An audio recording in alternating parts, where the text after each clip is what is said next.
The sky turned red before the first bombs fell. No one knew where the attack came from, only that it came fast and without warning. The human outpost on Zoran 4 wasn't built for war. It was a farming colony, quiet, peaceful. Families lived there. Children played in the dry fields. That morning, everything changed. Jace, Taylor had just finished his early patrol shift. He was drinking recycled water from a metal canister when the first blast shook the ground. He dropped the canister and looked up at the sky. Smoke trails. Fire, then a second explosion, closer, screams followed. Radios buzzed with static and panic. He ran. The colony center was in flames. He passed 2 buildings already collapsed, metal twisted and melted. He didn't stop to count the bodies. He had one thought, the shelter. Maybe some of them made it there. But when he reached the shelter, he saw the steel door half open, cracked. From impact, inside he found only dust and heat. It was empty. Then he heard something moving behind him. He turned quickly, hand on the sidearm at his belt. A figure stepped out from the shadows. She was tall, though slouched in pain. Her skin was a pale silver blue, her hair dark and tangled. One arm was burned, her left leg dragged behind her. She looked like she hadn't eaten in days. She wasn't human. Jace, he didn't move. He had seen her kind before, members of the Allied, race known as Virellians. They were proud warriors, and right now she was broken. She fell to her knees. "I won't fight," she said softly. "You can finish it. I'm already done." He stood still, heart pounding. The war had just begun, and already enemies were falling from the sky. But this one, she wasn't trying to hurt anyone. She wasn't carrying a weapon. She was bleeding. Jace stepped closer. "You need help." She looked up, confused. Her alien eyes glowed faintly. "Why would a human help me?" He knelt beside her. "Because everyone else ran, and someone has to believe there's still a better way." She didn't answer, carefully. Jace lifted her arm. She flinched but didn't resist. Her skin was cold, her breathing shallow. He took out a field medkit and started cleaning the wound. "You'll live," he said quietly, wrapping her arm with gauze. "But you won't walk far," she laughed bitterly. "I wasn't planning to walk at all." He didn't smile. "Then I'll carry you." She looked at him again, something shifting in her expression, surprise. Maybe doubt. But she didn't protest. Jace slipped his arms under her and stood. She was lighter than expected, weak. Her blood left stains on his shirt. But he didn't care. The colony was lost. Smoke filled the sky. Explosions echoed in the distance. Jace had no plan. No map, but he knew the caves in the southern hills. And he knew he had to get her somewhere safe. As they moved through the broken colony, she whispered, "You're strange for a human." "And you're alive for a Virellian," he answered. "So I guess we're both strange today." For a moment, her lips curved into something like a smile. They reached the edge of the burned field. Ash fell like snow around them. He could barely see through the smoke, but he didn't stop. She was slipping into unconsciousness. He tightened his grip. A small drone buzzed overhead. He ducked behind a wrecked vehicle, holding his breath. The drone passed without firing. She whispered something in her language, soft, almost like a prayer.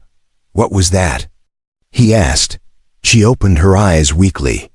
"I said, I hope I'm not dreaming." "You're not." "Then I hope you don't leave me behind." "I won't." He moved again, feet aching, lungs burning. But he didn't stop. By nightfall, the hills were in sight, and he still held her in his arms. The cave was cold and narrow, hidden between 2 stone ridges. Jace had found it years ago while surveying the outer lands. No one else had ever bothered with it. It was too far, too dry. But now it was the only place he could take her. He laid her down gently on the flattest part of the stone floor. Her breathing was shallow, her skin pale and dry. He opened his pack, took out the last of his water, and pressed it to her lips. She drank slowly, her cracked lips barely moving. Then she coughed. "Why?" He looked at her, confused. "Why what? Why are you helping me? You're kind and mine." "We don't save each other." Jace sighed and sat down beside her. "I didn't see an enemy. I saw someone who was left behind." She closed her eyes, as if the answer didn't make sense. Maybe it didn't. Not to someone raised in war. Jace checked her wounds again. The burns had cooled, but infection was possible. He applied a healing salve and wrapped her leg with the last of his clean cloth. He didn't have enough supplies for both of them, but she needed them more. Night crept in fast. The wind outside howled. Jace moved closer and gave her his jacket. "You'll freeze." She whispered. "I've been cold before," he said. "I'll manage." For a while neither of them spoke. Then she said quietly, "My name is Kaela." He nodded. "Jace." "Jace," she repeated, as if testing the name in her mouth. She stared at the jagged ceiling above them. "Back home, I was a fighter, my unit. We thought we were winning. But then your machines turned the sky against us. Fire everywhere. Even we couldn't stop it. We fled. And then, I don't remember much." Jace didn't answer at first. He was listening closely, but also watching her face. She wasn't angry. She was tired. "I didn't know we had machines like that," he said softly. "Most humans here are just farmers, workers, people trying to start over." "Start over," Kaela said quietly. "Must be nice." He leaned back, resting his head against the wall. "Not always. Earth sent us here after the last war, said we had a chance to build something better. But now, here we are again." Kaela turned her head toward him, her eyes softer now. "Do you believe peace is still possible?" He looked at her, then at her bandaged arm. "I'm sitting in a cave with someone who should be trying to kill me, and I gave her all my supplies. I guess that means." "Yeah, I do." Kaela smiled faintly. It didn't last long. She winced and held her side. Jace quickly checked her again. A bruise had formed near her ribs. He frowned. Internal bleeding maybe, or just the impact of the crash. Either way, it wasn't good. "I'll go get help," he said. "No." Her voice was sharp. "If you leave now, you won't come back. They'll find you, or worse, think you're helping me and shoot you." He hesitated. She wasn't wrong. Soldiers didn't ask questions anymore. Not after the war started. "But we can't stay here," he said. "We can wait until morning," she replied. "Then I'll be strong enough to move." He nodded slowly. "Okay, we wait." That night he couldn't sleep. He sat with his back to the cave wall, watching her. She slept with her hand close to her chest, fingers curled like she was still holding a weapon. But her face looked peaceful, younger, almost like she was just a girl trying to survive, not a warrior.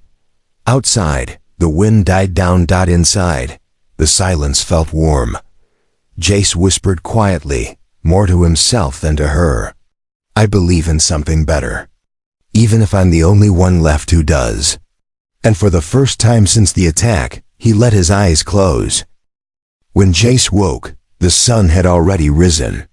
A faint line of golden light touched the edge of the cave entrance. He stretched his arms and rubbed the ache in his shoulders. The cold had made his joints stiff. Kaela was still there, her back to him. For a second he thought she hadn't moved at all during the night. Then she spoke. "You snore." He blinked, then smiled. "Do I?" "A little." Her voice was weak but not as dry as before. It was comforting, like a machine still running in a broken world. Jace stood and checked her wounds again. The swelling had gone down slightly. Her breathing sounded clearer. That gave him hope. "How's the pain?" he asked. "Still there, but not as sharp. I can move." "You sure?" She nodded. Slowly, she pushed herself up, wincing with effort. Jace moved to help her, but she raised a hand. "Let me try." She got to her feet, shaky, unbalanced but upright. Jace gave a low whistle. "You're tougher than you look." She gave him a look. "Virellians don't die easily." He helped her steady herself. "Then let's prove it. We need to move before patrols scan this area. I know an old mine tunnel nearby. It leads to the back hills. We'll be hidden there." She nodded. They walked slowly. Jace supported her weight, and every few steps she had to stop to catch her breath. But they made progress. The sun warmed their backs as they moved between jagged rocks and dry brush. Along the way, they passed a crashed drone. Its metal shell was torn open, half buried in dirt. Kaela stopped to examine it. "This was one of ours," she said quietly.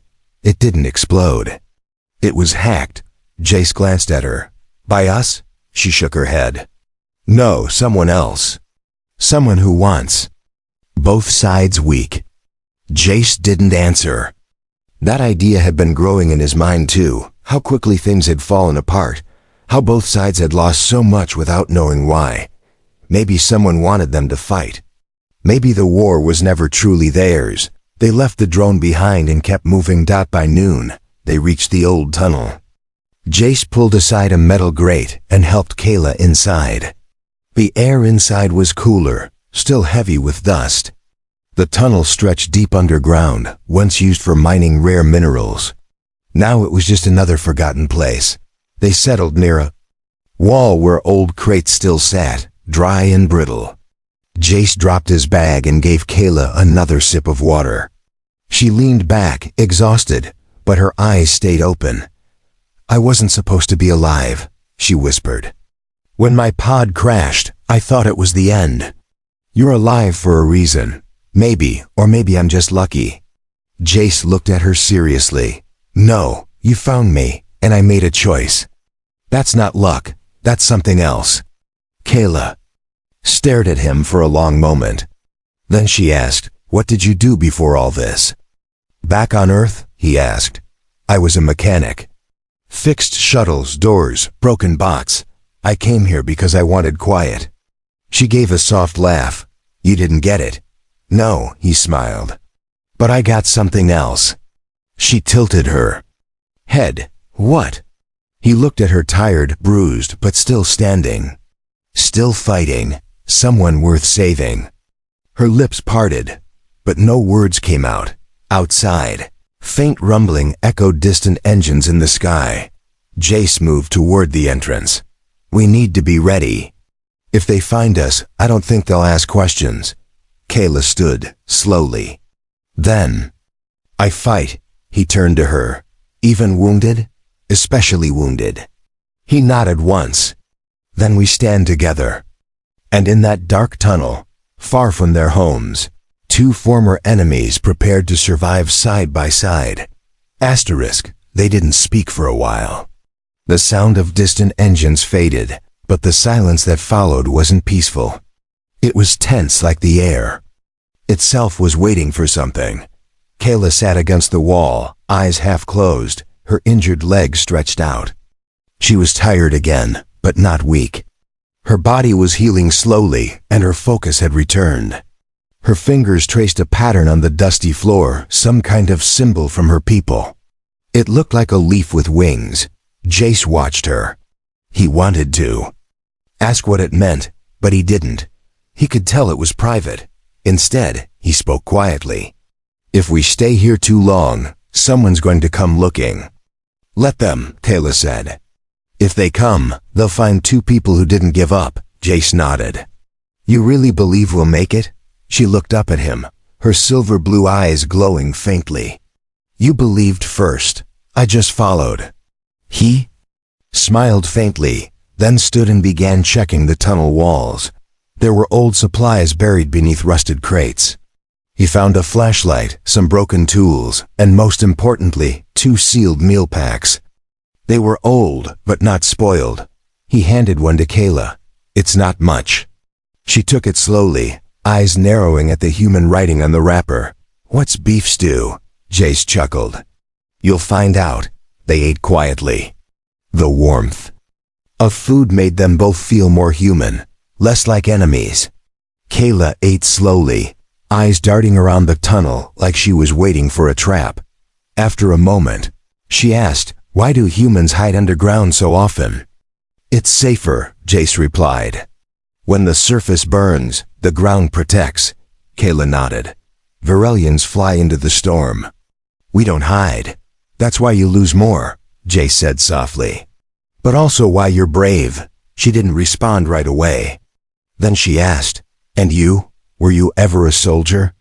"No," he said, "but my brother was. He didn't come back from the last war. I'm sorry." Jace nodded slowly. "He believed in peace. Said we should talk to aliens instead of fight them. People called him a fool. And you?" "I thought he was right." Kaela looked down. "I lost someone too. My sister. She was shot during a retreat. We weren't running because we were cowards. We were trying to lead civilians out. She got hit saving a child." Jace looked at her carefully. "That's not weakness. That's strength." Kaela clenched her fists. "I've never told anyone that. I wasn't supposed to. In my unit, we weren't allowed to grieve, only fight.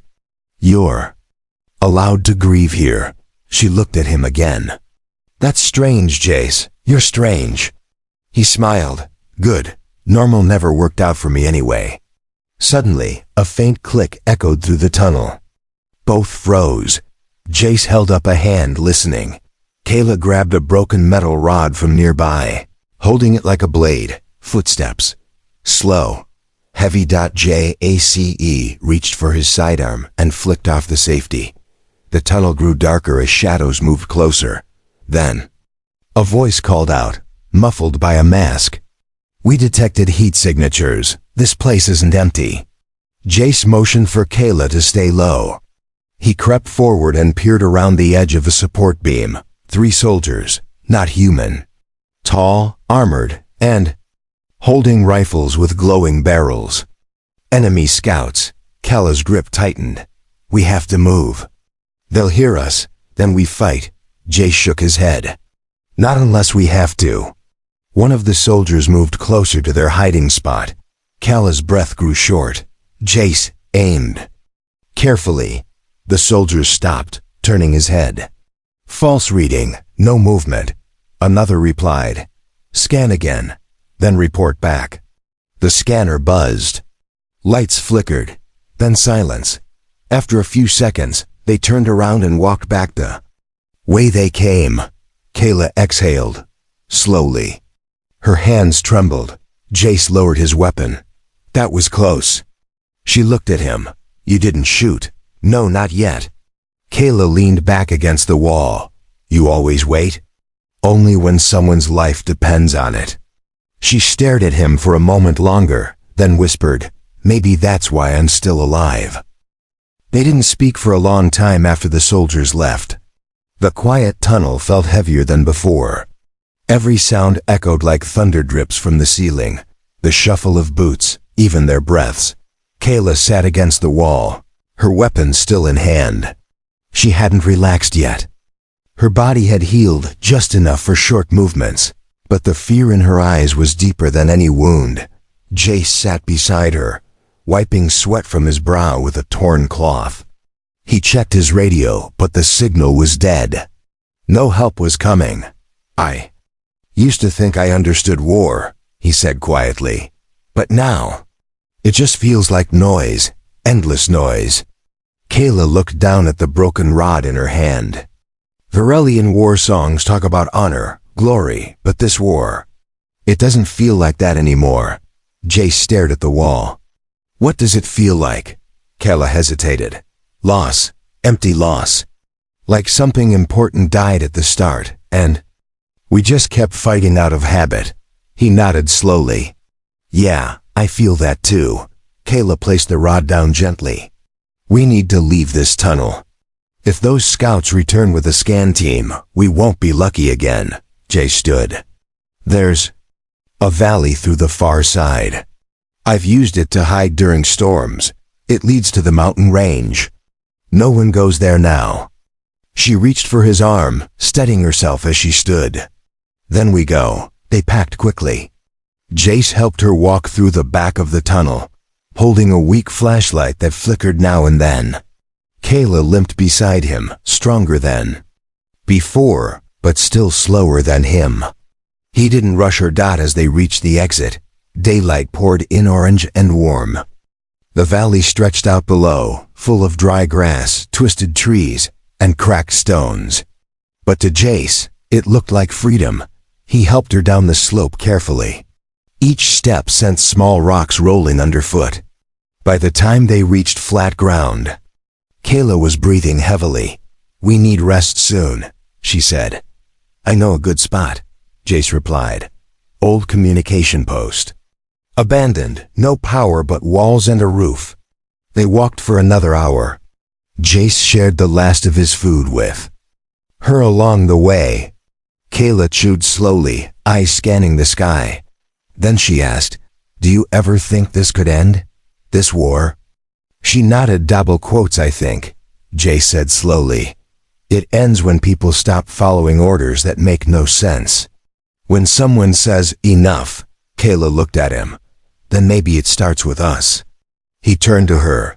"What do you mean?" "I mean, maybe we're not just hiding. Maybe we're surviving to build something new. You saved me, Jace. That means something." He was quiet for a moment. Then he said, "If we live through this, I want to show others what I saw in you. Not an enemy, not a monster. Just someone who didn't deserve to die alone." Kaela looked away, blinking quickly. "My people would exile me if they knew I spoke like this. And mine would call me a traitor." She gave a small smile. Then, "We're both already free." They reached the post by sunset. It was half buried in earth and dust, but the inside was dry. Broken screens lined the walls, and a shattered table sat in the middle. Kaela lay down in the corner, pulling an old cloth over her shoulders. Jace stood near the doorway, watching the sky turn dark. "We need a signal," he said. "Something neutral. A message to anyone who still believes in peace." Kaela closed her eyes. "Write it in your language. But let me say it in mine too, so no one's voice is left out." He looked at her, surprised by her words. Then he smiled. They didn't know if anyone would hear. But they would try, because two broken souls still believed in something stronger than fear. Asterisk, the old communication post had no power, no signal boosters, and no working lights. But it had walls, and for now, that was enough. Jace sat cross-legged on the cracked floor. Wires and tools spread around him. The remains of an old transmitter lay open before him. He had already rewired the signal core using scraps from his emergency kit. It wasn't perfect, but it might send a short-range message. Kaela watched from the corner, her back against the wall, her eyes soft. She hadn't spoken in a while, not from pain, but from thought. Her wounds had stopped bleeding, and she could move better now. But something inside her was still healing. Jace twisted two wires together, then flipped a switch. A soft green light blinked. "Got it," he whispered. "Signal's weak, maybe 10 kilometers. Enough for one of the old listening posts." Kaela stood slowly and walked over. "Will they listen?" "I don't know. But I have to believe. Someone will." He handed her the mic. She stared at it. "You trust me with the first words? You survived. You changed. You deserve to speak." Kaela looked down at the old device, then at Jace. Then she pressed the button and spoke in her native tongue, her voice low, clear, and without fear. "This is Kaela of the Virellian Guard. I am alive. I have been helped by a human. He saved me. We are not enemies here. If you hear this, stop looking for war. Start looking for truth." She handed the mic to Jace. He hesitated, then added, "This is Jace Taylor. Human settler, mechanic, survivor. If you're hearing this, we are not fighting anymore. There's nothing left to destroy, but there is something left to save. If you believe in peace, come find us." He released the button. The light blinked. The message repeated once, then faded into static. Kaela looked at him. "Now we wait?" No, he said. Now we live. They cleaned the space together, setting up a small corner to rest. Jace found an old solar panel, broken but fixable. Kaela helped him repair it. Over the next few days, they filtered water from rain runoff and foraged for roots in the dry valley. Every night, they turned on the transmitter again. They didn't know if anyone was listening, but on the fifth day, something changed. The light blinked twice. A reply. Jace froze. Kaela stood still beside him. A voice came through, cracked and full of static. This is Station 17. We received your message. We hear you, and we're not the only ones. Jace looked at Kaela. Her eyes were wet. The voice continued. Human and Virellian, together? If it's true, then there's hope. We're sending help. Hold your position. Kaela whispered. They heard us. Jace nodded. Yeah, they did. She reached for his hand slowly, uncertainly, and he didn't pull away. They stood together, side by side, not as enemies, not as survivors, but as something new. Something better. The war hadn't ended with guns. It ended with a mechanic, a broken soldier, and a simple message. We still believe.